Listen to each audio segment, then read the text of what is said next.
Anyway, I'm lack of words. Tell me, why are these international conventions not coming up to defend Africa when they are being dispossessed of their land and properties? It is the very fact that how those conventions, how those international institutions are constituted that is problematic in the first place. You must understand the principle behind the constitution of those international institutions. I would speak of the Hague, for instance. Uh, have you ever seen any other leader apart from an African leader being at the Hague, being charged with international crimes of international war crimes and crimes against humanity? Have you ever seen a European president being there? We have seen Britain and the US. They went into Afghanistan. They went into Iraq. They went into Afghanistan. They claimed that Afghanistan had weapons of mass destruction. Tony Blair came out testifying that he had been lied to by his intelligence. Did you see him being dragged to the Hague? No. So these institutions that are meant for African leaders, it's as simple as that. They're meant for African leaders. They're not meant for the powers that be. If you would revisit the last speech that was made by Robert Mugabe when he was the African Union chairperson, he called to the previous Secretary General of the United Nations, His Excellency Ban Ki-moon, and he talked to him about the democratization of the United Nations Security Council. How many years has that man been clamoring for the democratization of the UN Security Council, together with these peers, the likes of Hugo Chavez from Venezuela?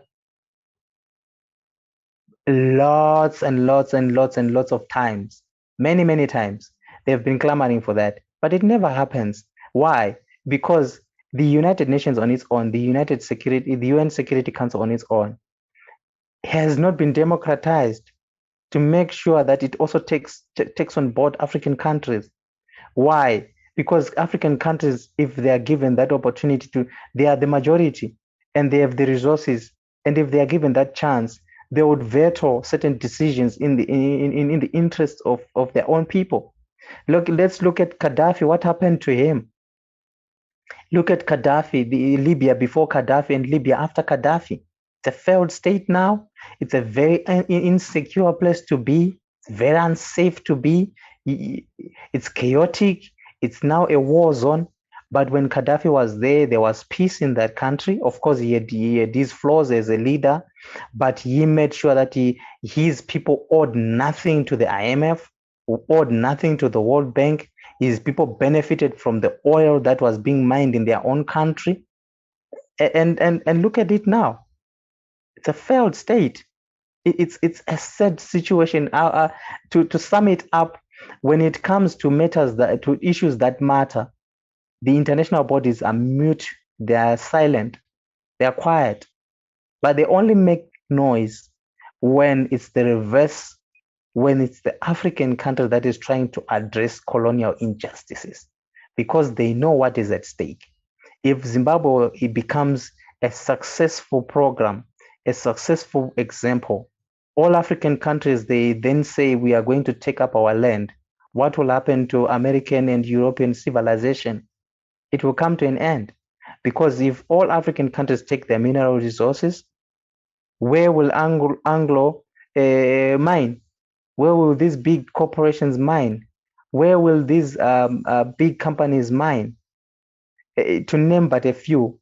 We need to understand that these companies, they contribute to the economies and the GDPs of all African countries.